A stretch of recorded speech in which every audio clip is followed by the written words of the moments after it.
Gold, trusted gold buyers. మీరు తాకట్టు పెట్టిన బంగారాన్ని విడిపించి ఈ రోజు ఉన్న మార్కెట్ ధరకు కొనబడను. ప్రకృతిలో ప్రకృతి మాత ఒక పండును మనకు ప్రసాదించిందంటే దానివల్ల ఎన్నెన్నో ఆరోగ్య ప్రయోజనాలు ఉంటాయని చెప్పేసి మనం కొండ గుర్తు పెట్టుకోవచ్చమ్మా. యాక్చువల్గా కొన్ని సీజనల్ ఫ్రూట్స్ ఉంటాయమ్మా. వాటిలో నేరేడు పళ్ళు. ఈ నేరేడు పళ్ళు సీజన్ తప్పితే మిగతా రోజులు దాదాపు దొరకవమ్మా. సో ఇప్పుడు పుష్కలంగా దొరుకుతాయి, ప్రతి చోట దొరుకుతాయి. జూలై వరకు విపరీతంగా దొరుకుతాయమ్మా నేరేడు పళ్ళు. సో కోకిలలకు చాలా ఇష్టమైనటువంటి ఫ్రూట్ అమ్మా ఇది. కోకిలేష్ట అని చెప్పి సంస్కృతంలో పిలుస్తారు. కోకిలేష్ట అంటే కోకిలలకు చాలా ప్రియమైనటువంటిది, బాగా ఇష్టంగా తింటాయి. అట్లే పికభక్ష అని చెప్పేసి కూడా దీనికి పేరుందమ్మా. పికమన్న కోకిల. సో ఇవి ఇష్టంగా తింటాయి కాబట్టి, బాగా ఆనందంగా తృప్తికరంగా తింటాయి కాబట్టి పికభక్ష అని చెప్పేసి. ఫలేంద్ర అని చెప్పేసి మరొక పేరుందమ్మా. ఫలేంద్ర ఫలం ఉంటే ఫ్రూట్స్ లో రారాజు వంటిది అని చెప్పేసి. అవునా? దానికి అందుకే రారాజు వంటిది కాబట్టి ఫలేంద్ర అనేటువంటి పేర్లు ఇలా సంస్కృతంలో మన మహర్షులు రకరకాల పేర్లతో దీన్ని ప్రస్తావించారమ్మా. సో పూర్వకాలం అయితే ఈ నాటు వెరైటీస్ దొరికేవమ్మా. అంటే ఈ నాటు వెరైటీస్ సన్నగా ఉంటాయి, గుజ్జు తక్కువగా ఉంటుంది, ఆ రోజుల్లో దొరికేవి. కానీ మరి క్రమక్రమంగా రకరకాల మార్పులు రావడం చేత నాటువి దొరుకుతున్నాయి, హైబ్రిడ్ వెరైటీస్ దొరుకుతున్నాయమ్మా. ఈ హైబ్రిడ్ వెరైటీస్ వచ్చేసి లావుగా ఉంటాయి పళ్ళు, అదేవిధంగా చూసేదానికి చాలా ఆకర్షణీయంగా ఉంటాయి, గుజ్జు ఎక్కువగా ఉంటుంది. కాబట్టి చాలా మంది ఎక్కువ దీన్నే ప్రిఫర్ చేస్తుంటారు అమ్మా. ఇంకొకటి ఏంటంటే రుచి కూడా చాలా విచిత్రంగా ఉంటుందమ్మా. తీపి, పులుపు, ఒగరు మిక్స్డ్ రుచి ఈ యొక్క నేరేడు పళ్ళలో ఉంటుందమ్మా.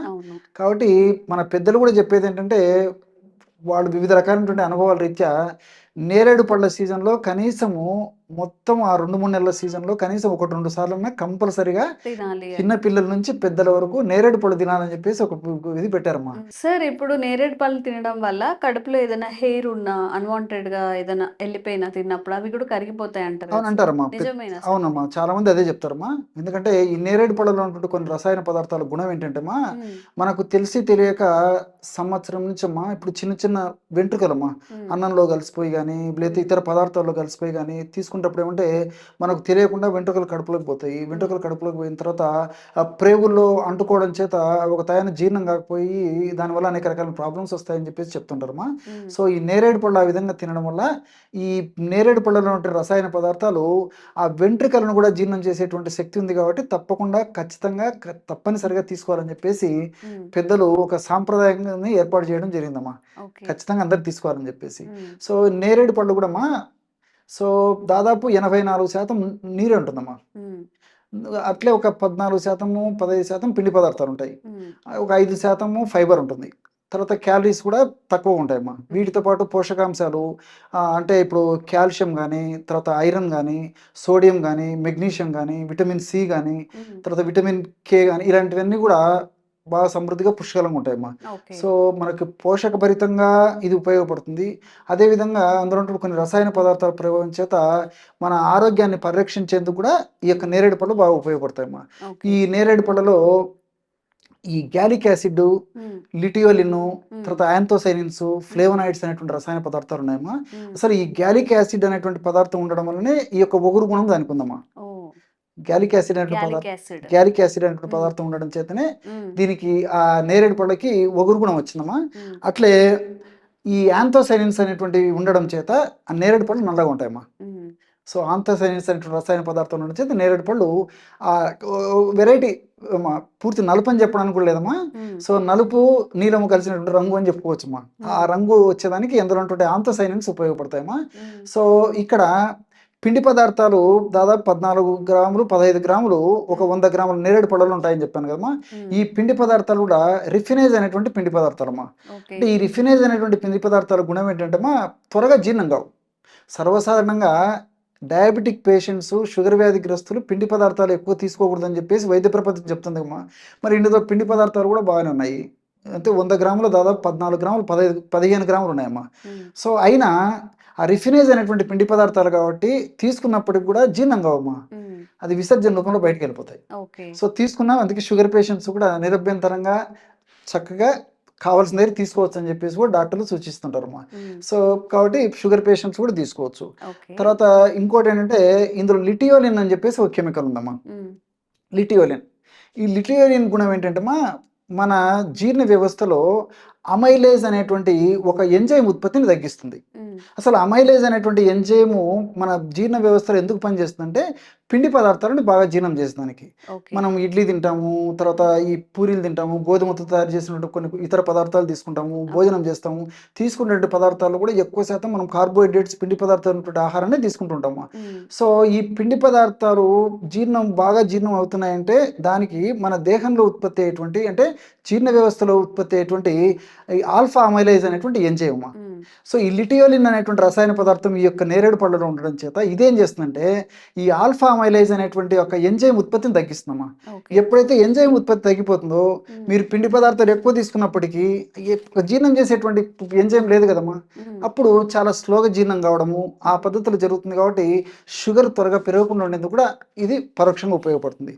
అంతేకాకుండా రెండోది ఏంటంటే యాంథోసైనిన్స్ అని చెప్పేసి చెప్పాను మీకు మొదట్లో ప్రస్తావించేటప్పుడే.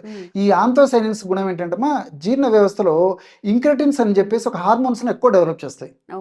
సో ఎప్పుడైతే ఇంక్రెటిన్స్ అనేటువంటి హార్మోన్స్ ఎక్కువ ఉత్పత్తి అవుతాయో, ఇవేం చేస్తాయంటే, ఈ ప్యాంక్రియాస్ పక్కన ప్యాంక్రియాస్ ఉంటుందమ్మా, ఈ ఇన్సులిన్ ఉత్పత్తి చేసేటువంటి ప్యాంక్రియాస్ను స్టిమ్యులేట్ చేసేసి ఇన్సులిన్ ఎక్కువగా ఉత్పత్తి అయ్యేటట్టు ఈ యాంథోసైనిన్స్ ఉపయోగపడతాయి. సర్వసాధారణంగా ఏమంటే, మనకు పిండి పదార్థాలు వల్ల ఈ గ్లూకోజ్ తయారయ్యి, ఆ గ్లూకోజు మరి రక్తంలో కలిసిన తర్వాత కొన్ని ప్రక్రియలు జరిగేసేసి ఆ యొక్క రక్తంలో ఉన్నటువంటి గ్లూకోజ్ కణంలోకి వెళ్ళాలంటే ఇన్సులిన్ అవసరం. ఇన్సులిన్ ఉత్పత్తి బాగున్నప్పుడు దాని యొక్క పనితనం వల్ల ఈజీగా మరి రక్తంలో ఉన్న చక్కెర కూడా త్వరగా కణంలోకి పోయేదానికి అవకాశం ఉంటుంది. అట్లే ఇందులో ఫైబర్ శాతం కూడా ఉందమ్మా. సో ఈ విధంగా వివిధ రకాలైనటువంటి ప్రయోజనాలు ఉన్నాయి కాబట్టి ఇందులో ఔషధ గుణాలు ఉన్నాయి, అదేవిధంగా మరి పోషక గుణాలు ఉన్నాయి కాబట్టి శరీరాన్ని ఆరోగ్యవంతంగా ఉంచేందుకు కూడా ఇది ఉపయోగపడుతుంది. మరి ఉన్నప్పటికీ ఇది తీసుకునేటప్పుడు మాత్రము కొన్ని జాగ్రత్తలు తీసుకోవాలి. ఎలాగంటే, మిగతా పళ్ళలాగా ఆవురావురు తినడం వల్ల ఒక్కోసారి గొంతు పట్టేసినట్టు ఉండడము, తర్వాత కొంచెం అనీజీగా డిస్కంఫర్ట్ ఉండడము కడుపులో ఇలాంటివి ఉంటాయమ్మా. సో కాబట్టి ఏంటంటే నిదానంగా నమిలి తినాలమ్మా. సో బాగా నిదానంగా నమిలి తినడం వల్ల నోట్లో లాలాజలం బాగా ఊరుతుంటుంది కాబట్టి, బాగా నోట్లో లాలాజలం ఊరినప్పుడు అనిపించదు, అది అనిపించదు. లిక్విడ్ అవుతుంది. లాలాజలము అది చారత్వం ఉంటుంది కదమ్మా. సో అది కలవడం వల్ల ఏమైతుందంటే, ఈ గొంతు పట్టేయడం కానీ, ఉగరుగా అనిపించడం కానీ, స్టమక్లో డిస్కంఫర్ట్ ఉండడం కానీ అట్లా ఉండదు. కాబట్టి నిదానంగా బాగా నమిలి మింగేశారమ్మా. అదొకటి. రెండోది ఏంటంటే, మరి కాస్త జస్ట్ పెప్పర్, ఈ మిరియాల పొడి, అదేవిధంగా కాస్త ఉప్పు నీళ్లు చల్లేసి తినాలమ్మా.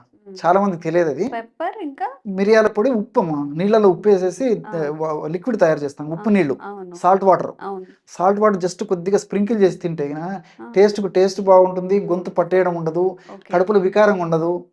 సో అలా తీసుకోవచ్చు. తర్వాత దాదాపు ఒక 20 నేరేడు పళ్ళ వరకు కూడా తినొచ్చు అమ్మా. సో 10 నుంచి 20 నేరేడు పళ్ళ వరకు ఒక డోసులు తీసుకోవచ్చు అమ్మా, ఇబ్బంది ఏమి ఉండదు.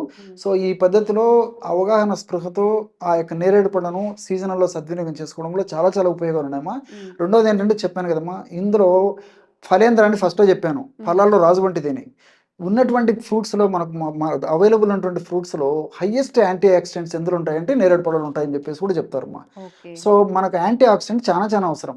ఈ యాంటీ ఆక్సిడెంట్స్ ఉన్నటువంటి పదార్థాలను వాడుకోవడం వల్ల బాడీలో ఉన్నటువంటి కణాలు చాలా చైతన్యవంతమై, కణజాలాలు చాలా చైతన్యవంతమై రోగనిరోధక శక్తిని పెంచేందుకు చాలా ఉపయోగపడతాయమ్మా. సో సర్వసాధారణంగా ఈ వర్షాకాలం ప్రారంభంలోనే ఈ యొక్క పండు మనకు దొరుకుతాయి కాబట్టి, వర్షాకాలంలో వర్షపు నీరు ప్రభావం చేత, మురికి నీరు ప్రభావం చేత, నీళ్లు కలుషితం కావడం చేత వివిధ రకాలైనటువంటి వ్యాధులు వచ్చేటువంటి పరిస్థితి ఏర్పడుతుందమ్మా. సో మనం ఈ నేరేడు పళ్ళను తీసుకోవడం వల్ల ఈ యాంటీ ఆక్సిడెంట్ ప్రాపర్టీస్ దీనికి బాగా ఉన్నాయి కాబట్టి విపరీతంగా వ్యాధి నిరోధక శక్తి పెరిగిపోతుందమ్మా. రెసిస్టెన్స్ పవర్, ఇమ్యూనిటీ పవర్ బాగా పెరగడం చేత మనం పొరపాటున మనకు తెలియక ఏదైనా కొంచెం ఈ యొక్క నీళ్లు, ఇన్ఫెక్టెడ్ నీళ్లు కానీ, ఇన్ఫెక్టెడ్ ఫుడ్ తీసుకున్నప్పటికీ మన బాడీలో ఉన్నటువంటి రెసిస్టెన్స్ యొక్క ప్రభావం చేత జబ్బులు రాకుండా ఉండేందుకు కూడా మరి అందుకే మనం చెప్పాను, ప్రకృతి మాత ప్రసాదించిన దానికి కారణం ఏంటంటే, మరి ముఖ్యంగా ఈ కాలంలో జబ్బులు వచ్చేటువంటి సీజన్ కాబట్టి ముందు జాగ్రత్తగా కొన్నాళ్ల పాటు మరి ఈ పద్ధతిలో ఈ సీజన్లో నేరేడు పళ్ళు వాడుకోవడం వల్ల ఈ ఇన్ఫెక్షన్ సంబంధించిన జబ్బులు రాకుండా ఉంటాయి. ఒకవేళ జబ్బులు వచ్చినప్పటికీ ప్రాణాపాయం లేకుండా ఏదో కొద్ది గొప్ప ఉండి చాలా త్వరగా తగ్గేందుకు కూడా అవకాశం ఏర్పడుతుంది. కాబట్టి వీటన్నింటి దృష్టి ఉంచుకొని మన పెద్దలు కూడా సంప్రదాయం పద్ధతిలో ఖచ్చితంగా పిల్లల నుంచి పెద్దల వరకు నేరేడు పళ్ళు తినాలని చెప్పేసి వాళ్ళు చెప్పడం జరిగిందమ్మా. పెద్దల మాట సద్దిమూట.